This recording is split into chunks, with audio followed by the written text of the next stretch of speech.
All right, so welcome to the Digible Dudes podcast. I'm David. I'm Reid. And Reid, today we're talking about insourcing versus outsourcing. We went into this, I thought, like, going to talk just about digital insourcing, outsourcing. Of course, in the first 30 seconds, I expanded our scope and asked creative into and Greek mythology. Yeah, that's right. That's right. So if you're interested in learning about Percy Jackson, listen to this podcast. Oh, sure. And you can follow up with my daughter if you really want a deep dive. Yeah, we should do. Who started it? Was it not Ella? Ella started it. Yeah. Yeah. Yep. So in this podcast, we cover a little bit of should you insource or outsource your creative departments, your offline marketing, and then really the majority of the episode is probably what you'd expect from us, but your digital marketing, where we go into that as a whole, but then we start to break down a little bit by different channels like paid search, social, SEO, email, that type of thing. We also talk a little bit about how that might change, how our answer might change if we're owner operated or third party. And then we also get into what would you do between Reid or I, like if we were to leave Digible today and go work for a company. Did I miss anything else? No, I think that was great. All right. Well, if that sounds interesting, then sit back and enjoy.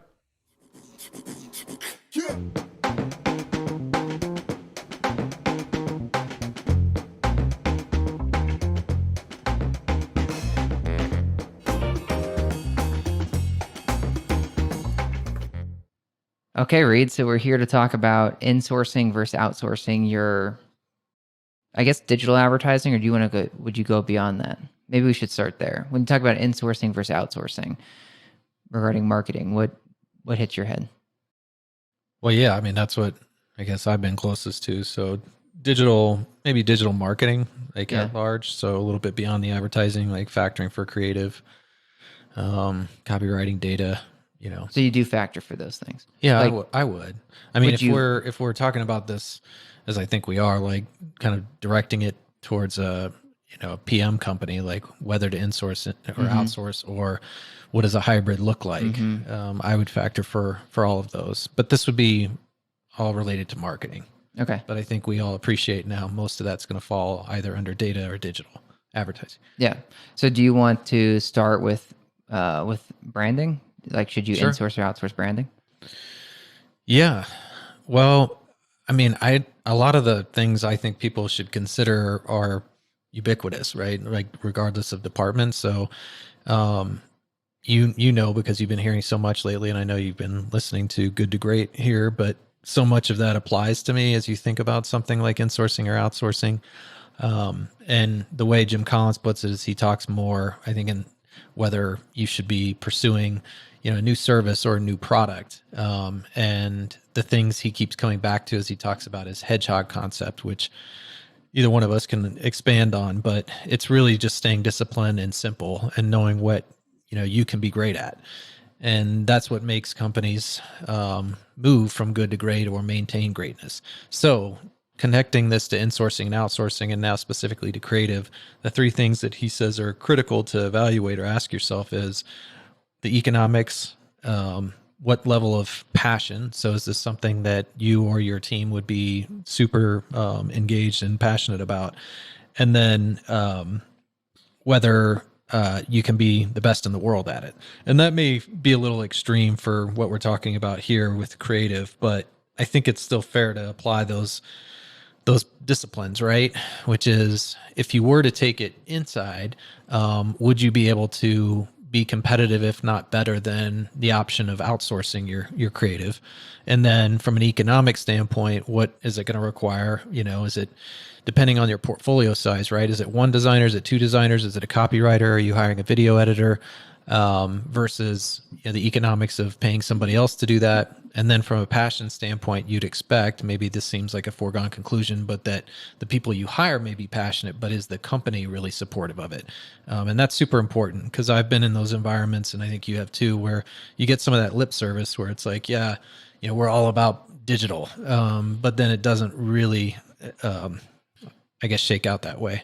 So might be a unexpected preamble there, a way to jump off, but those three things is almost now, like having read this book and really, I guess, a lot of it resonated with me. I think that way when somebody asked me about insourcing and outsourcing. And then there's other stuff that's less, I guess, relevant when it comes to creative. That's more about data and digital advertising. I love every time that you read a book because, as you like to say, you go Rain Man on whatever you just read.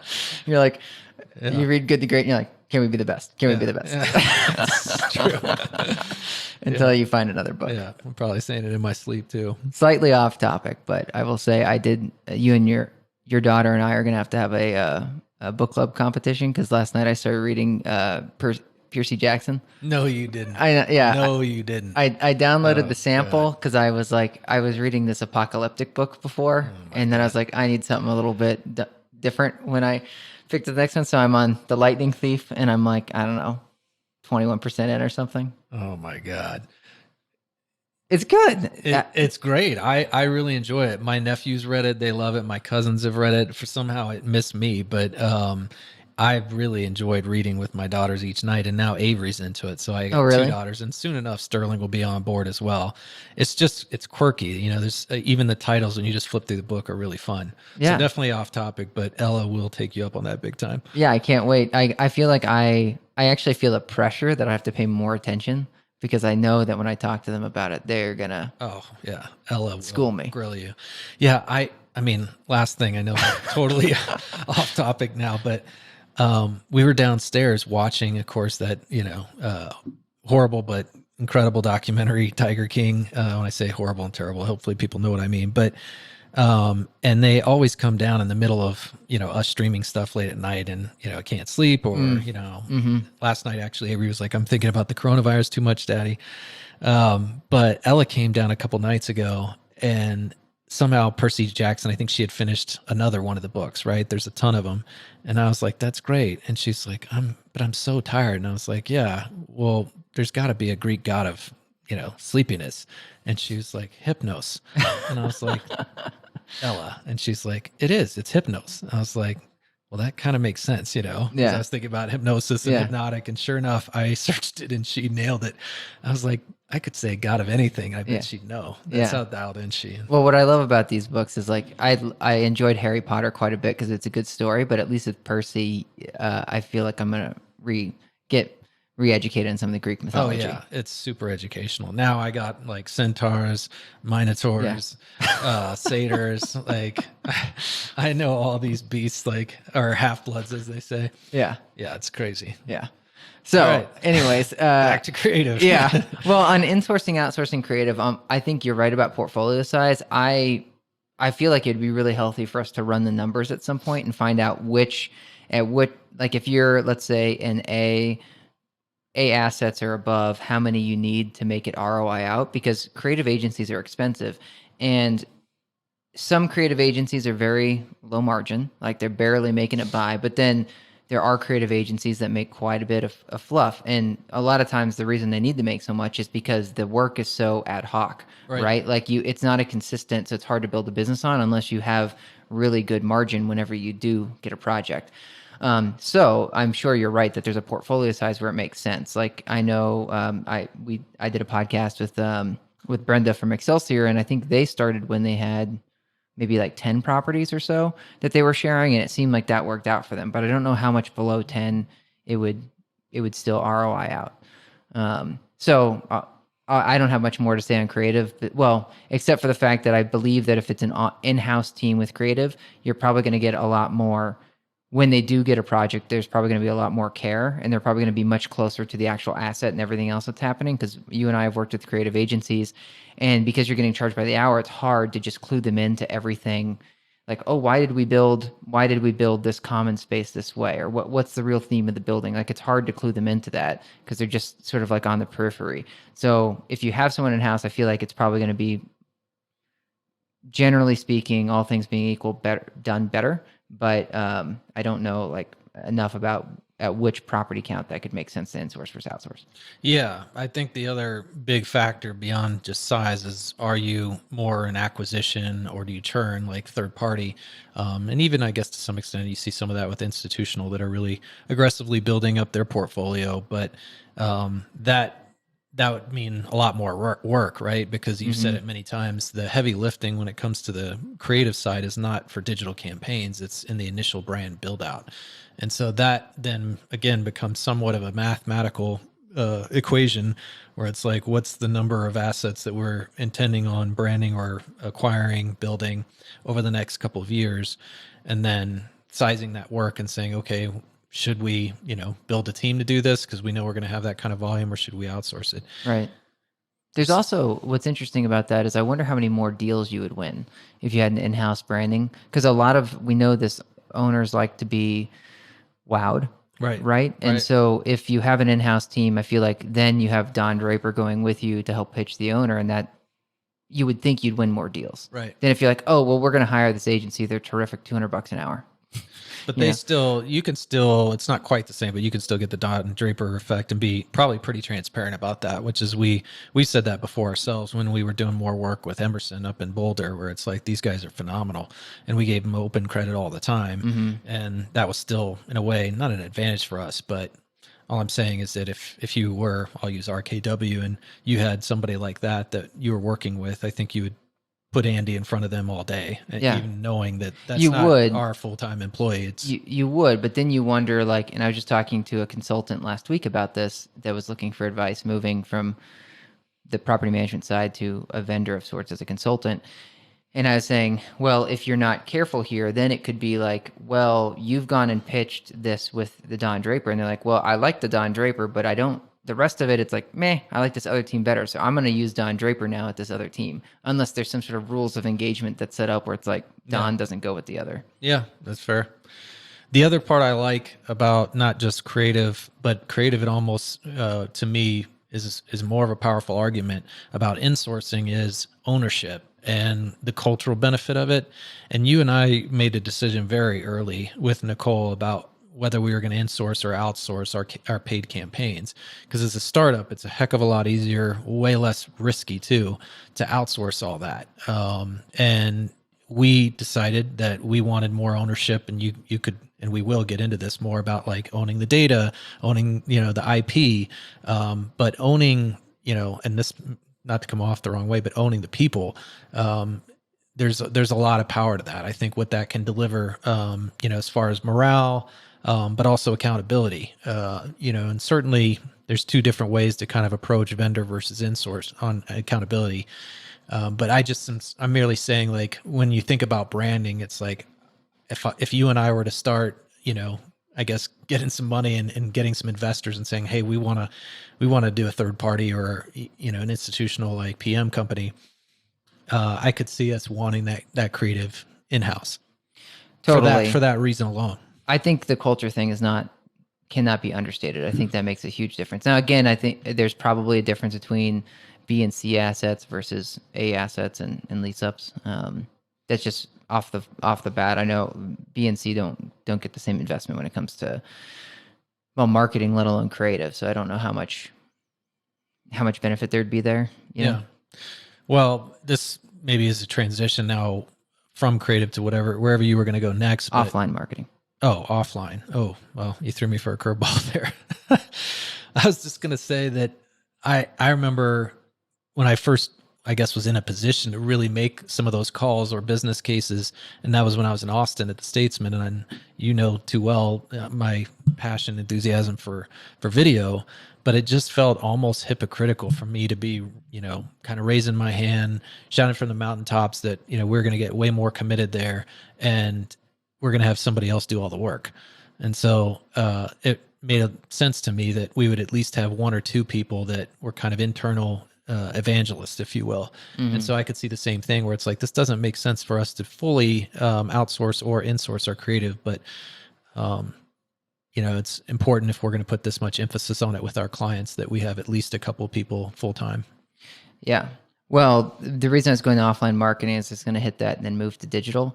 Right. So quickly, I actually believe that offline marketing, and we haven't talked about this before, but it seems to me that would be better handled with a blended approach. Basically, well, define offline for our listeners here. Oh, sure. I'm immediately getting the sign guy, and I would never hire that guy full I think time. signage matters. Oh yeah, you're not going It to hire matters, sign. but Yeah. I wouldn't. Yeah, But I'd say the overall like media buying, offline media buying, like signage. I also think events certainly, and direct mail and the like. I think it would make sense for you to outsource the media buying aspect of it. So like, so if they're going to buy bus stop advertisement or whatever, I think you're going to be better off with someone that's super rooted there and knows how to work the rate cards better than someone in house, because you're probably not doing that as frequently as you're buying digital ads. But the event stuff, I think that should be more in-house. Hiring an event planner is really expensive. We know some properties and management companies that have their own event planners. That just is a really expensive headcount versus if you give a property manager a certain budget, I feel like they can do a pretty decent job and be more personal to the building versus if you're going to have to hire an event planner to do the personal event at the building. They've got to learn about the building, the clientele. They don't know who Johnny is in 3B. So I just think it ends up being more expensive and more calories burned than if you just have someone on site manage it. yeah, I think you're probably right. I mean, I don't want to call it smaller stuff, but when you look at the pie chart of marketing dollars for this industry, we know. Well, now I'm saying marketing, but so I'll stay there and just say that the offline is a very small piece of that pie. Typically, I mean, we have some people that spend more money there, but if it's a small piece of the pie, then don't you just, doesn't it just make sense then that we would not put a FTE or make somebody that the majority of their job? It's like, go pay an expert that does this, like you just said, day in, day out. They're super comfortable, have already probably built those relationships, have, the leverage that you would hope in order to get the best ROI versus tasking your already under-resourced team, like some poor marketing coordinator, to like pick that up as part of their job duties. Because that's, I mean, part of this, again, making it more specific to multifamily, but the way we see these types of departments structured is there usually is 2 or 3 underneath, that VP or director, not always, but that are just saddled with tons of different stuff, and they just can't keep up, much less do it really effectively. So then you got to start looking at them as a pie chart, right? And it's like, where am I going to get the most ROI? Where do we need to spend the most time really internally and have ownership? And then the rest is just outsourced. So do you agree though on having a property manager or let's say some champion at the property level versus having a marketer? Yeah, I think they just, they need to have that skill set to be able to manage the vendor or whoever they're outsourcing with. So whether that's a property manager, I mean, again. Oh, sorry, I meant more on events. On the other stuff, sorry, I think, sorry. I think you're right. It should probably be a marketer that's going to handle, like, do we do the sign guy or do we do bus stops or do we do events? Events, I guess, more. I'm thinking the on-site person. Some of this depends on the person, right? Like, and how much, like, because you wouldn't expect the portfolio, I guess, to put a whole lot of effort, meaning corporate, on training up their property managers and how to handle events. So it's like, is that a built-in like skill set or something that somebody has in their background? Then yeah, I would lean more that direction. But if they have no exposure, no experience or background to that, I don't know that I would put any real expectation on a property manager or somebody else to handle it. What's really interesting is most properties that I've seen the pro formas for have a line item for events, and it's a good portion of money because it'll be like, well, these are resident events and also possible new prospect events. So it'll be like every week there's Taco Tuesday, and that's $250 or whatever. And then like student housing in particular, I've seen some events for student housing that are $25,000. And it's like, now they do those once a year because it's like one big bash to try to get people signed up. But a $25,000 event, maybe then I would outsource that because that's a decent sized budget, right? Maybe you could do better. For the Taco Tuesday stuff, I feel like that's starting to remind me of, we were just talking about automotive before the show started. And with automotive, it's like you don't get training as a GM about how to throw events in automotive, just as you're saying, but it's just naturally handed down because every automotive dealership does events like on site, right? So I think it's the same sort of thing where a leasing agent's like, oh, I've seen how they've done it, but great point. There should probably be some sort of like training that would help out the on-site staff, but overall hard for someone that lives 2 states away on the marketing team to handle your event locally. Yeah, totally. I wonder what those playbooks look like, because it's as much as you've seen and I have now at this point. I don't feel like we've ever really seen a full training curriculum or material, for the marketers. Maybe you have, but I bring that up, and not to keep bringing it back to the marketer, but even a property manager, is there a section dedicated to events? Because a lot of them do it. It is important as far as community like resident retention and then prospects. And we keep talking about this, and spoiler alert for episode down the road when we have Nicole, but when we'll talk about EOS, but they say documentation and process is so critical to any organization. And everybody kind of, I think, understands that, but they hit that super hard. And I think if, I was coming into the business and it's like, you're going to be doing events, well, where's the playbook? Where's the documentation? Where's the process? I'd feel a lot better if you spelled it out in like really basic terms that I could probably execute like something like that and not have an anxiety attack. I mean, I can think of just a couple companies that have pretty good, you might want to mute your Slack, by the way. My bad. It's been a while. Yeah. The event documentation in general, there's only a couple companies I've spoken to that seem to have a pretty good onboarding for leasing agents. But when it comes to, as you said, like the playbook, I have not met someone on the marketing side that has like the playbook down. It's more of like school of hard knocks along the way. Right. I mean, we even see how, as much as we believe in training and education, we're still getting our stuff together. We're now 3 years in, but it's constantly evolving. So that would be really interesting to bring one of those on. So offline, okay, I think we got that. If you want to move on to digital. Yeah, sure. Yeah, so digital marketing, and I didn't mean to like poo-poo or like try to like rush through those other two, but I just felt like those other two are that I hear less about people asking about, should I insource or outsource this? But constantly when we're on phones with clients, they're asking about insourcing or outsourcing digital. I don't know maybe because it's a monthly expense and they see that monthly expense and it's recurring. Maybe that's why there's more appetite, or they question it versus a one-time expenditure. But frankly, almost every like pitch to a new large client that we go to, you will often just jump in front of it. You'll just say like, you're probably asking yourself, like, should I be insourcing or outsourcing this? So I'm more like throwing that ball for you to catch right now, and then I'll give some of my thoughts. Well, yeah, I think one of the reasons we also are hearing that so much and have been over the last few years is because even a decade ago, there was far less money. I mean, we have some numbers like, and what our assumptions were, not hard proof of what the spend was a decade ago versus now. But suddenly operators are like, what the hell? Why are we spending this much money on Google and Facebook and all this? Can't we just take that in-house, or should we take that in-house? And they should ask those questions. I'd be asking it too. And then the more they familiarize themselves with it, I think they often are leaning more towards outsource. So unless you disagree, I feel like when we look at certainly our clients, obviously, but just the industry at large seems to be more outsourced than insource. And I know you have to factor for profiles and some of the other variables, from one PM company to the next to maybe make that statement. But before I jump into it, would you agree with that, or do you? How much of a sense do you think you have for if you were looking at the whole industry right now? And let's keep it at 100 units and above. All right.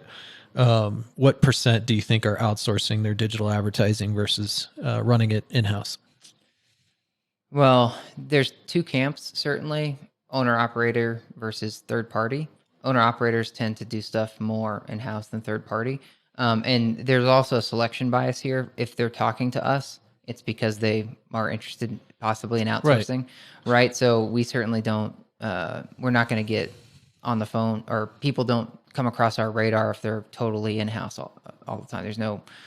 We are getting that more now with Fiona, because we have folks that are insourcing their stuff, but then using Fiona to help make those determinations. So I guess we're getting that more and more, but for the majority of our history, we've, working in this industry, we're obviously talking to people that are interested in outsourcing. I would still put the number high though. I would say probably 85% of folks are outsourcing if they're doing digital, if they're actually doing digital, with an effort, right? There's certainly those companies that haven't moved to digital at all. So when you were going through the history of things, the majority of spend used to be on the ILSs. And certainly you wouldn't ask, an operator doesn't ask, hey, should we be outsourcing the ILS? It's like, nope, you have one option. Buy from the ILS, right? Right. So you don't outsource that.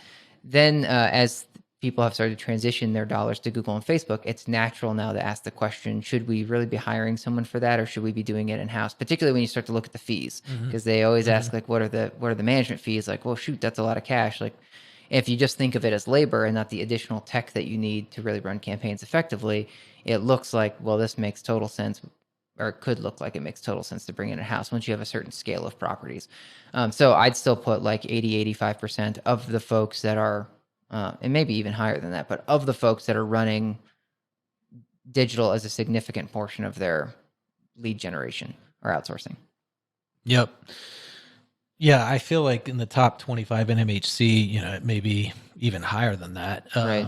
But that's obviously what I'm just trying to make that point you're saying as far as the size of the portfolio. But then there is this point, and when we were doing our own modeling for Digible, like there was this interesting bell curve as far as when it made sense and for how long for us to outsource versus insource. And so I think there might be some of that in play for a property management company or a REIT or whatever. But generally speaking, I think because of the cost model and the margins within digital agencies, the economics are far more likely to make sense outsourcing. So when you look at Google AdWords, which is the bulk of where that money's going right now in the industry, along with Facebook, you'll see, just like with us, 20% management fees. We've heard as high as 30%, as low as maybe 10%. But just think about that. So if you're just using simple math, you're spending $100,000 on your search, and I'm just, truly simplifying this for the year. And then let's use the high end. You pay $100,000 a month, or you're saying a year? I'm just saying for the year, just to keep it simple. Okay. But you could, I think we have to use annual here. But, well, maybe I should use $1 million or something. But anyways, I was just going to say, even on the high end at 30%, let's just use $1 million now. That's $300,000, right? That's a lot of money. That is a lot of money. Then what would it cost in order to run $1 million of media effectively on an average budget size of what, $2,000? So help me out with some of the math here. On $1 million, how many properties would that be? 41. 41 properties, average deal size of $2,000. Is that right? Because 12 months in the year, so you have $24,000 in account for the year. Okay. And then, yeah. Well, I feel like in order to effectively insource your digital advertising, specifically Google, Facebook, and then some of the other channels are more ancillary, that you're going to need at least 2, if not 3, FTEs in order to support something like that. And so at 30%, maybe it is a bit of a wash. But the cost to find that kind of talent is going to be, if you're getting good talent, 60 to 80,000. You could even go more than that if you're looking for somebody to manage the whole thing. And so you quickly are getting, right at the same number that you would be at a 30% management fee on that spend for the year. Mm-hmm. And so rather than take the risk, and you can't forget about the employee burden that you also have, unemployment, like other HR, let's just say, elements that factor into insourcing, that it's more logical to outsource and to have somebody that's, true expert. But you typically don't outsource everything, right? You need somebody to quarterback that relationship to handle the vendor. And so that's where it does get, I guess, tricky, because you're left like, okay, well, probably doesn't make sense to go the full distance, but I need somebody that can actually speak this language and make sure that, my vendor's doing me right. In which case now you are on the hook for 300 was maybe a little bit much, but I'll stay with it in addition to an FTE. Well, there's a couple things to factor in. So if you're an owner operator, a lot of times folks will insource, and I can see the appeal, because you are all in charge of your own destiny, and you can move money between one account to another account, so on and so forth. If you're third party, a lot of times you might make a little bit of management fee for outsourcing to a vendor and managing that vendor, versus if you take it in-house, now you're eating that as part of your overall operational cost. So that, I understand why third parties often do outsource. Going back to owner operator, because you can move money between the portfolio, if you were to outsource a vendor, you basically need one vendor to have everything versus you can't really have multiple Google vendors because it would get really complicated to manage shifting the dollars around and strategy around. And so then it's like, do I want to be completely dependent on one vendor or another? And to your point, I'd like you to go a little bit more into the bell curve actually before I continue my train here, but you had mentioned that you're upside down at first. Maybe I'm jumping to it, but you're upside down at first, and then we're outsourcing if you have fewer properties. And if you have a lot in air quotes, a lot of properties, you're better off. Shoot, am I doing that right? Well, for us specifically, when I modeled it, it was that we were better off outsourcing at first. And then there was a stretch of like 2 years and that was when volume hit. And this is what was interesting is that at that point we should, bring it in-house.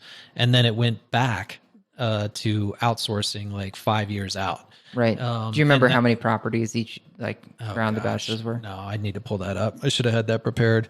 But it was definitely in the neighborhood of 1,000 properties. Yeah, it was like less than 200 properties better to outsource. Like 200 to 1,000 or something insource. Above 1,000 outsourced. Yeah, that's right. So I don't know if that, that was all search, that didn't factor for Facebook. And then if you are doing programmatic or email marketing and some of the other stuff, that's the other thing that's so challenging. And that's why I said you would need 2 to 3 FTEs in order to really handle that volume, even at just 40 properties. It's because there's just not that many unicorns out there, right? That can handle all these different campaigns. And that's just the execution of them.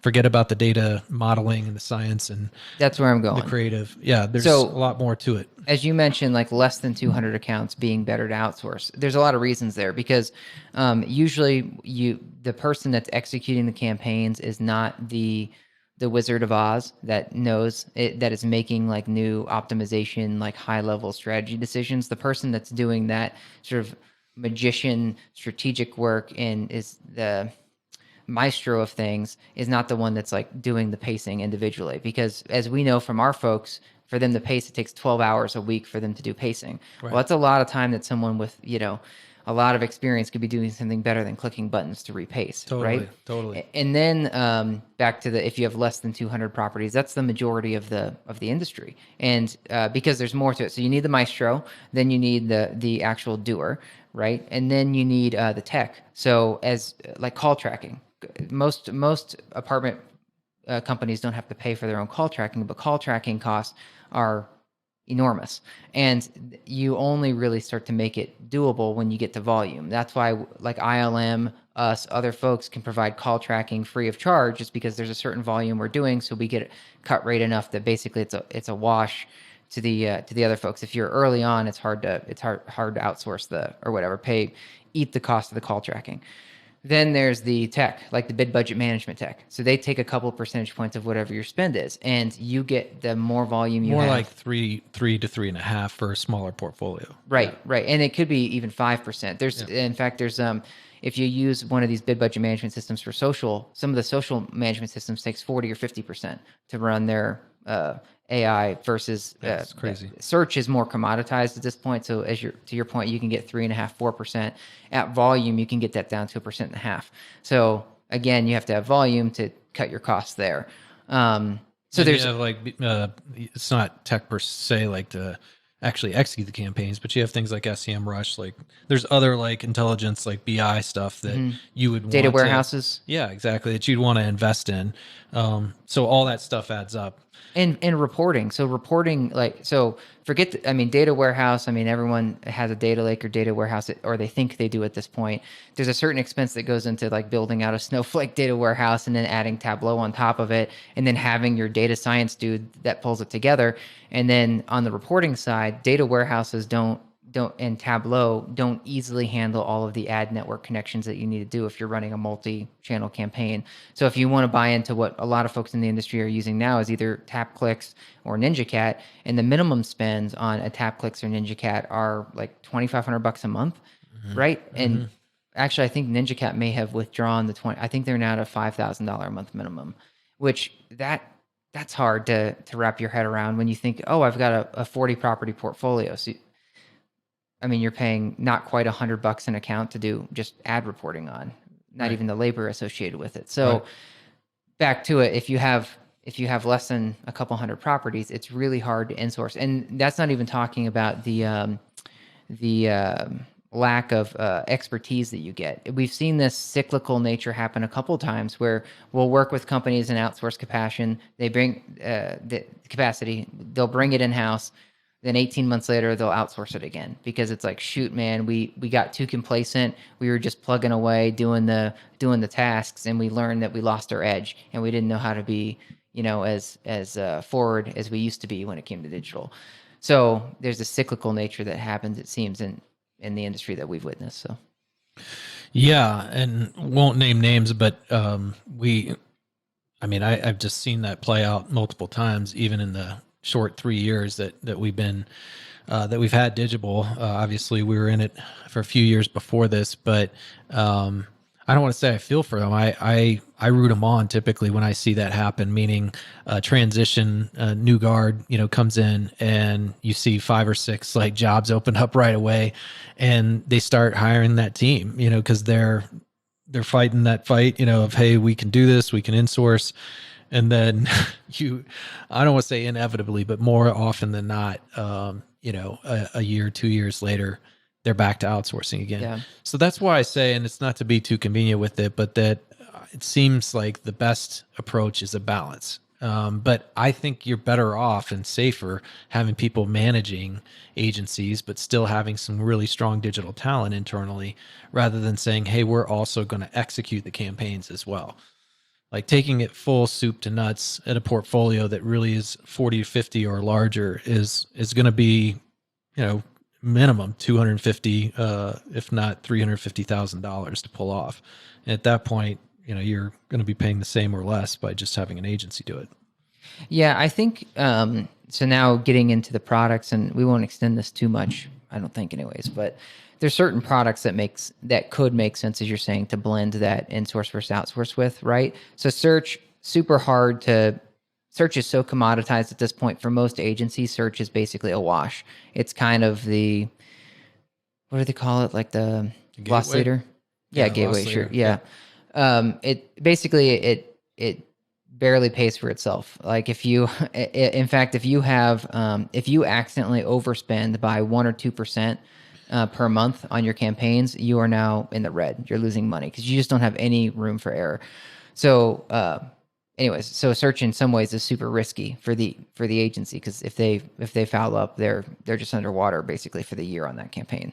But back to it, search is hard. So at least my feeling, and I think you support it, for in almost every case, search should probably be outsourced, just because you're going to get a better deal from the agency to do it for all the reasons that we talked about and more. There's other platforms that you can get away with your blend where you manage it in-house. So for example, social is one of those things. Social, it's not as mature of a platform as you often talk about as search. Like there's just not as many levers to pull. So in some cases that's a blessing, because now it's not too complicated to learn and pick up internally. But in some cases that's also really hard, because if you have a lot of accounts, you can start to share data between accounts and do some things like a lot of different testing that you can't do if you're just your own running it in-house. But that said, I think it's easier with less opportunity to make mistakes on a social campaign to run it in-house. And in some cases, you just want to boost a couple different posts, like about that event that you're throwing or whatever. Mm-hmm. And certainly if you're just going to boost some of the organic posts you're doing already, you should not be outsourcing that. It's trivial. It's probably costs more for you to just pay the invoice because of the hours of your, accounts payable department than it is to insource it. I don't know if you have any comments there before I move on to other platforms. No. Okay. Then with other platforms, I'd say email marketing, maybe like IP targeting, those types of things. It can go either way. So like your email sequencing stuff, I think that should definitely be handled in-house. It's going to be very hard to get a vendor to manage your email campaign and, by outsourcing that, unless you had some sort of really, to a big company, it's going to be hard to do. You could find like a consultant that can come through and help you set up an email sequencing campaign if you pick the right person and do it. But it's going to be hard to find a big agency that can just support that in a manner that's going to be thoughtful, because they're handling so much volume. It's hard to spend the time on it that an individual consultant might. And you're talking outbound lead generation, right? Not CRM. So that first one was on the sequencing, more of the leads that are coming in, setting up your automated sequences to do the follow-ups and stuff like that. If you can have someone in-house do it, that would be great. Or you need to find like some industry consultant that's pretty savvy, tech savvy. Mm-hmm. On the outbound email, I think depending on back to who you have on as your marketing director or whatever, if they have the right contacts, they could probably handle that in a decent way, but there's still going to be some limitations of volume and like who will talk to you. So there's a ton of email vendors out there. There's a ton of fraudulent email vendors out there. And if you know the right vendors to pick, then you might be able to, if you can get them on the phone, because sometimes they don't want to talk to you unless you're going to be sending them a few hundred campaigns a month. Mm-hmm. Yep. And then outside of email, geo-targeting, I guess, is one of the other. So we'll talk about geo-targeting and SEO, but like geofencing stuff, that's another slippery one. Like if you want to use some of the bigger tech out there, like Trade Desk or Simplify, Factual, Telenav, like Ground Truth, like they have certain minimums. Like they don't want to go direct, as they see it, direct to consumer. They really want to work with an agency and not work with you. So that doesn't leave you with a lot of options to run your geofencing campaign. So you're probably going to have to outsource that, because it's so hard. Like Simplify's minimum is $20,000 a month. Yeah, I don't know if I've heard, and I doubt that you have either, of anyone we've worked with that Insource is quote unquote their geofencing. Not in what real geofencing is. They think they are if they're running like on Google Display Network, like GDN, and that's not geofencing. That's prioritizing mobile and drawing a couple zip codes. That's definitely not what we're talking about. Not the level of sophistication. So then last one is SEO, and SEO I see is split. Like I think it makes sense to outsource it, or can make sense to outsource it, because it kind of comes back to search, like the specialty side of things. Like if you run a lot of campaigns, and you can start to see run lots of different tests. If you only have I don't know, a few dozen properties, it's hard to run the same type of tests and really see the success. On the other hand, if you're not careful with your SEO vendor, they can, and you treat it more set it and forget it, they may just be, hitting you with that line item and not doing a lot of work. A lot of SEO vendors need prodding to just make sure that they're actually still doing work for you each month. Mm-hmm. And so if you're not prodding them, it may be better if you had taken it in-house. But if you're prodding them, then you probably are going to get more value out of them. And if you do it in-house, then depending on your website, like set up your CMS, you could probably put more thoughtful work to it with like content development, things like that. Yeah, that would be my caveat, I guess, or qualifier for hiring somebody internally for SEO, is that they would need some skill set in content generation or development. Otherwise, I think you totally outsource that. I mean, one of the things we've already covered on this podcast about SEO is just how hard it is to quantify results. And then ultimately, if I am a marketing director and being given a budget, to be able to carve that out and get buy-in from operators, where it's like, what's the point? I mean, we're never going to rank like in these, these keywords. And that's where a lot of people immediately go with it, instead of looking at, I guess, more holistically what SEO means. But part of that, as I mentioned, holistically, is like, does rep management fall under that umbrella? Mm-hmm. What about organic and like responding? Well, I already said rep management, responding to reviews, but then you start adding in these subscriptions, like you just said, for search, right? There's ad tech now that you have to invest in order to empower somebody like that. So I think the question on SEO for me is, what size do you think is like, if you were going to entertain that? Because I don't know how you justify, if you have 10 to 12 properties, hey, I'm going to go hire somebody for $60,000, $70,000 a year to manage our SEO. I would laugh them out the door, truly, if I was the operator.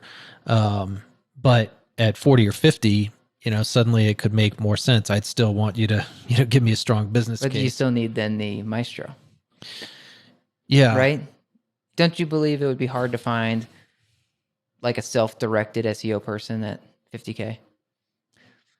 Yeah, I think it's hard, not impossible. I mean, you're probably going to have to climb the ladder a little bit, but I think somewhere around 60 to 70K, you should be able to find some good talent. It'd be still probably more of an up and comer, not necessarily a full maestro. But at that point, it might be worth the investment. Right.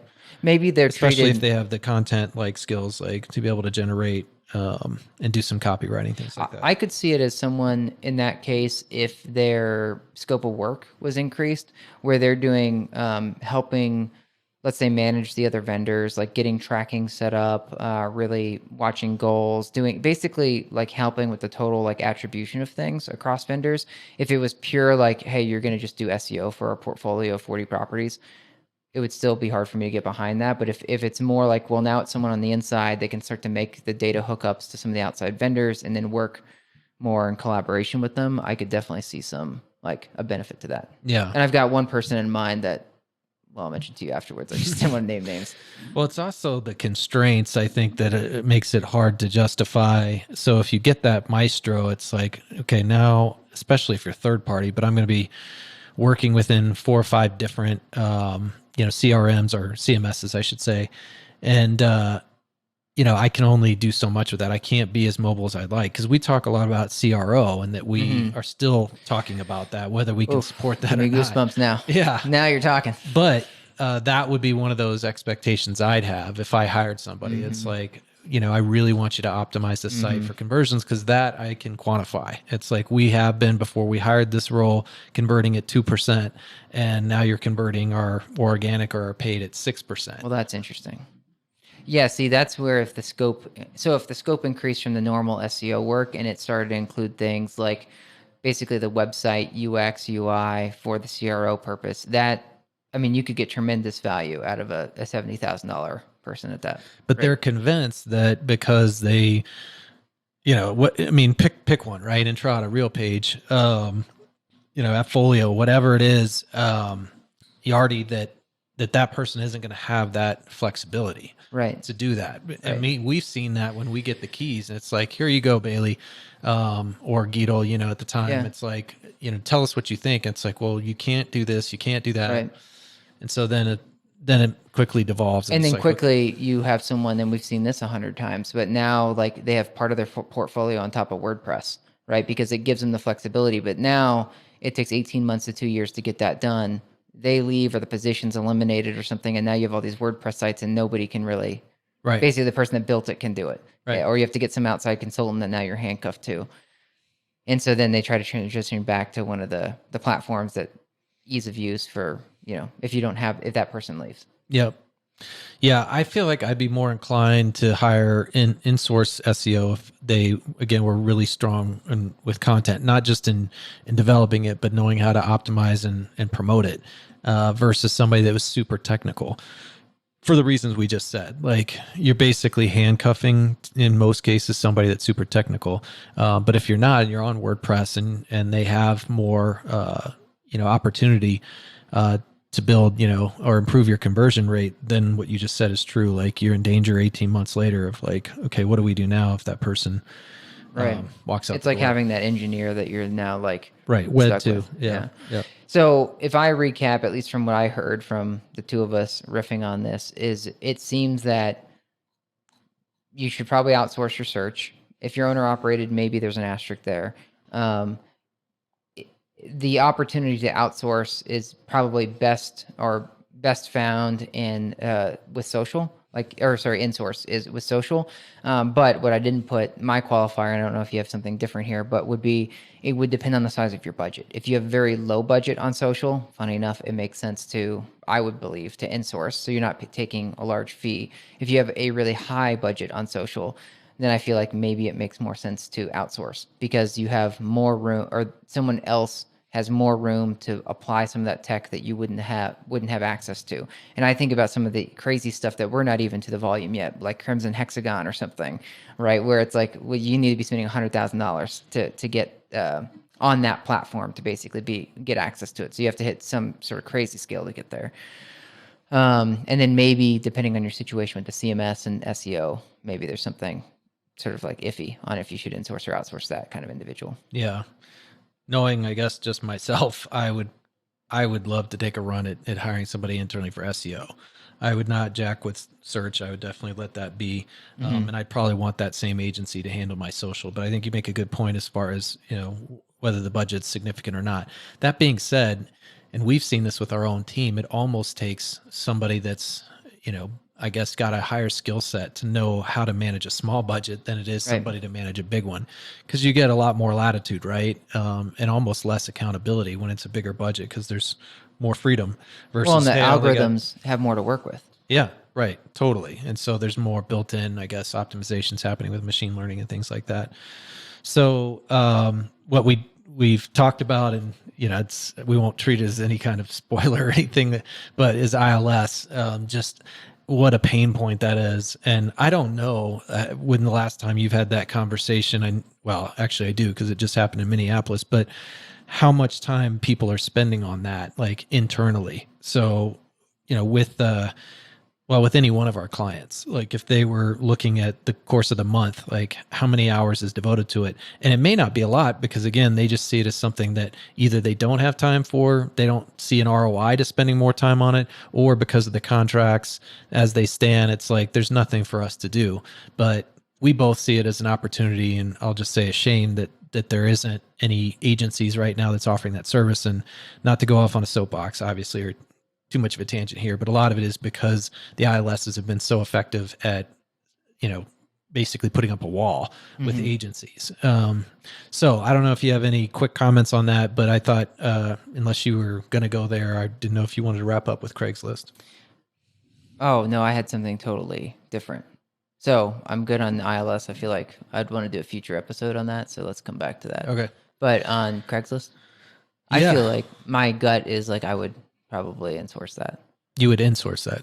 Probably. I mean, I'd put some pretty strict scope of works stuff on it. And back to your training that you talked about earlier, I'd have sort of like predetermined, like here's how you do this. And then I would just have someone in-house. I don't know if I'd have the property manager do it. I'd probably want to centralize it, unlike what most of the folks do where they push on the property manager, but I'd rather have almost like your SEO person that's like a specialist at it handle it. But there's so many tools that can help expedite the process that if you really have a guru, you could probably handle it well.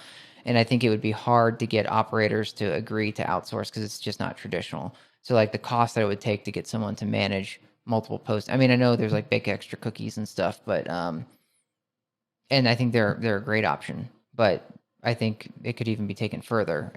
But yet I think it would be hard to get someone to say like, okay, I'll pay you.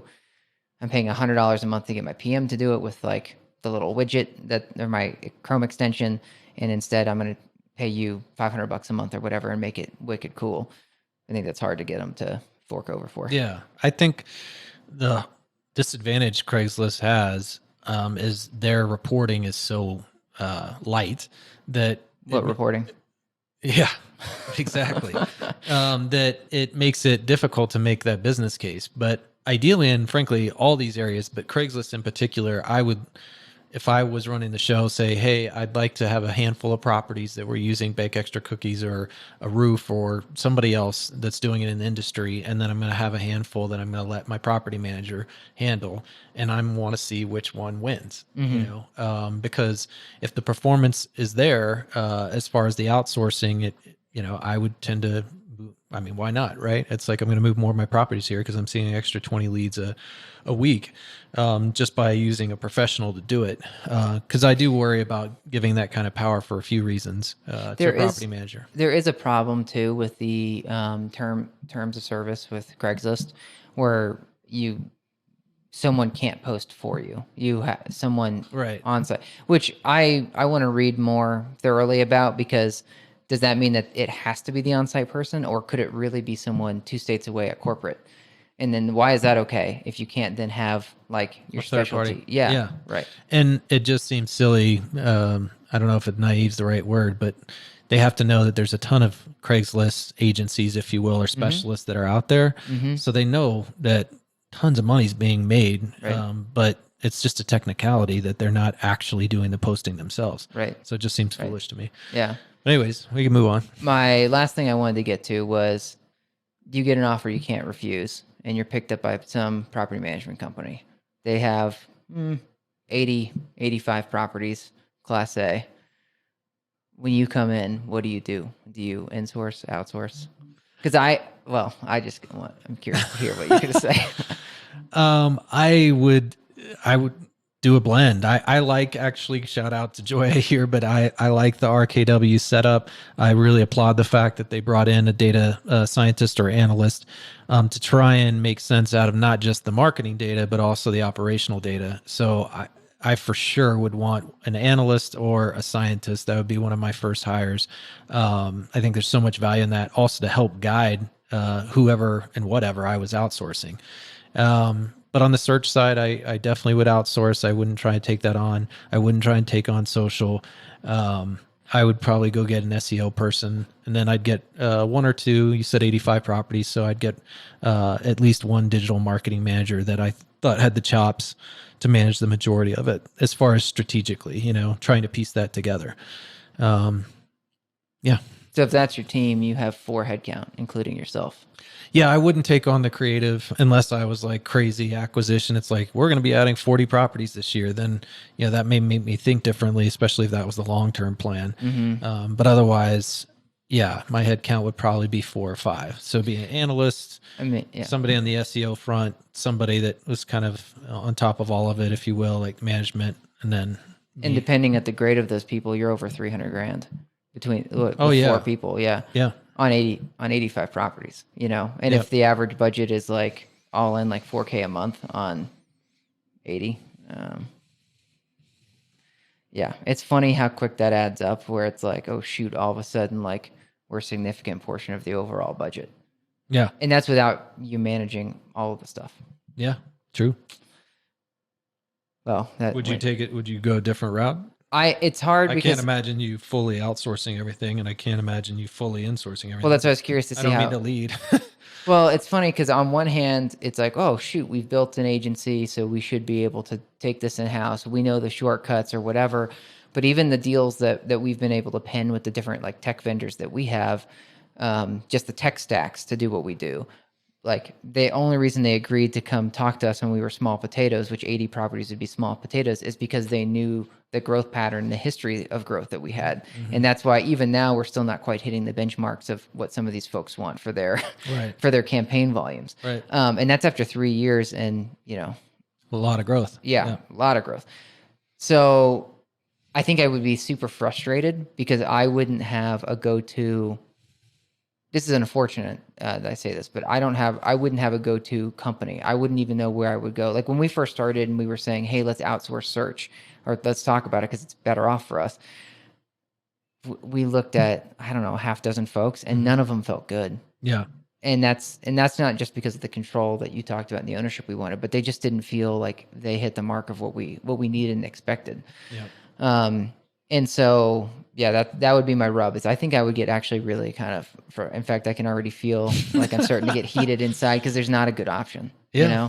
Because then I would want to bring it in house, but I know I wouldn't get the budget to buy some of the tech that I would want to use. Like even like what we're struggling with now, like the AI call listening tech that we love, and it's like, shoot, man, but that is a big nut to pay. Mm-hmm. And I sure as heck wouldn't get approval for that at a company with 80 accounts. Yeah, but take yourself back to the post, because in a way that was the situation. Is not entirely, but you were developing a business there, meaning with Ad Taxi. Yeah. And you were managing 2 Octobers. I don't mind saying them out loud. The way that I think you would tackle it if you inherited the 85 properties and were in charge of everything. We're trying to make this decision. And they said many times that you made them a lot better. You also drove them crazy, but you got a lot of what you really wanted or needed without having to hire CMs like on the floor, like all around you, right? There's some ways I was able to push them more because you can really put the screws down on vendors. Now, I had a heck of a lot more than 80 accounts to put screws on. But not at the beginning. I mean, it happened quickly, but all I'm saying is you built up, not to cut you off, I just meant that it's hard to find really great agencies that can do everything that we would expect if we were to fall into that scenario. Yeah. But we also have a lot of experience kind of, I guess, forcing certain expectations on people in order to keep the business. So I think it still gets back, fair point again, you saying 85 properties may not be enough to like really push somebody, but I would be a little anxious about building out a $500,000 team or in that neighborhood versus like at least starting with more outsourcing. And then it's like, now I can kind of transition my way back into maybe more insourcing if the economics make sense. And then if I've also had enough time to evaluate my people as well as an agency from a performance standpoint. Yeah. Because the last thing, and you've also heard, we've talked about this several times, but I mention this all the time as far as the performance difference. You know, it's like even at $100,000, like if you're seeing way better conversions and quality of lead from an outsource or insource, either one, like it makes a huge difference, you know? So often operators are guilty of looking at it like without, funny enough, the performance built in. All they see is what the salary and the employee burden is going to cost versus what the management fee is. And they don't factor for, okay, well, our NRI, you know, looks like this. And if we were to multiply that and really do the math across our portfolio of 85 properties, and we were seeing, you know, a 20% lift in conversions using either or, that often is the determining factor. You know? At least for me, it would be. Well, now that you've got me thinking on this, let's say I came in tomorrow to a company. I feel like out of the gate, I need to get moving fast because it takes 18 months or 2 years, as we mentioned, to like get all the tech and everything set up. So to get moving fast, I'm not going to be able to find those 4 people that or those 3 headcounts that you talked about. So I would need to outsource immediately, just because again, with a lot of these platforms being such commodities, that you can get up and live and it's good enough, like from whether it's G5 conversion logics or whatever, like it's good enough, like you can get by and hit the status quo. That gives you time to almost like to your hedgehog, turtle up for a minute, and then like get your other stuff under control. So you talk about websites, CRO, that is absolutely, I'm now convinced, exactly where you should be spending your time. So we've talked before that and it's a different industry, but like plumbing, heating and air conditioning, their conversion rates are somewhere between 30 and 38% of visitors convert. In this industry, it's 2.5%. So it's not hard to get from 2.5% to 4% or to 5%. And if you lift your conversion rate from 2.5% to 5%, you have 100% growth. Right. And then roll that against the portfolio. Right. And is it more likely that like you're going to be able, like even if you or I took this over and we insourced search, are we going to be able to get 100% performance gains over a G5 or a conversion? It's just not, it's not likely. Now there's some, not impossible, but highly unlikely. Yeah. I'm not going to dog on some of the folks where I actually think we could do, but on generally speaking, it's like, it's good enough. Right. And now it's more about like how much of a pain it is to work with. And that's why people choose who they choose with, because of the relationship, sometimes performance, but a lot of it is like just how easy it is. So back to it, I think absolutely website, CRO, like that is where you should probably spend your time. Yeah. One other last comment, I think, I don't know how many times I've said that or you've said that, but probably more me on this one, is the flight risks that I think you have to be prepared for. Yeah. With digital talent.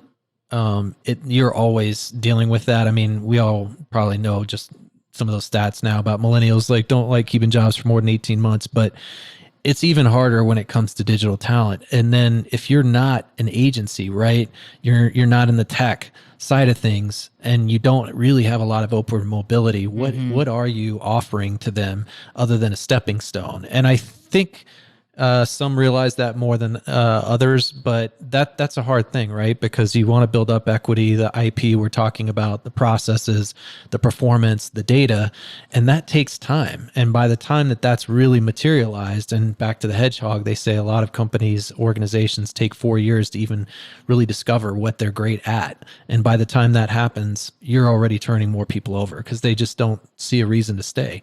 And so that's one more argument to, hey, if you want continuity, you have more likelihood that you're going to have an agency that is there to stay versus. It's a safety thing. I mean, as we talk more and more, I'm getting more and more convinced, because at first I thought, oh, this is going to be pretty split on insource versus outsourcing. And now I'm feeling more and more like, as I put myself in someone's shoes, like a VP of marketing shoes, like the nervousness, like, because if you hire that 6-figure talent, first of all, that was a lot of your budget. That was hard to get approved. And then to your point, like digital talent, every really good digital person we've seen, I can't think of one that has stayed somewhere at a property management company for more than 2 years. Because as soon as they realize that they are a breakout star, they either try to go out on their own or they leverage it into like a VP position or something somewhere else, or they go to a vendor side and are, and paid handsomely for it. So as you're saying, like it takes you 24 months to really like get ingrained. And then once you do, now what? Like they leave. And now what do you do as the leader? The peak of an employee, not the peak, but I guess it's more the tipping point is at 3 years. That's when you are getting max value of an employee, and nothing would be more demoralizing, is to either not get to that point or get just about to that point and then see them walk out the door. Is there a decay after that? Or you're just saying like that's where they kind of hit like the institutional knowledge? I don't know if there's a decay as much as, not meaning diminishing returns, but just that's when they fully understand processes. They understand strategically. They have relationships. I mean, I can't tell you right now what book that was that I read that in, but if you were to deconstruct like an employee's value, given, I guess, and this was, I feel like industries at large, it wasn't like multifamily, but that at 3 years, that's when you get like your full ROI on an employee. And then from there, just consider it icing on the cake, or you just want to keep that. It's like, now I got max ROI on that employee and I want as many 3-year employees as I can get. Well, it makes sense. And that's the unfortunate thing is we see most marketers in this space on the management side are 2 years, maybe 3. Yeah. Again, it's in a way, isn't it very similar to REITs versus, or whatever, owners, owner operated versus third party? The argument there, it's like, if you and I were doing this, like, would we want a third party managing our building, or would we want to insource that whole thing? That's a whole nother conversation. Yeah. And one we're probably a little less equipped to have, but I know we'd be happy to get at it. So anyways, I thought this was good though. Yeah. Definitely went a little further than I thought, but it was fun. Cool. I think you read that, by the way, 3-year employee in Percy Jackson. That must come up in book 2. Maybe, but I doubt it. All right. Well, let's get out of here. All right. Peace.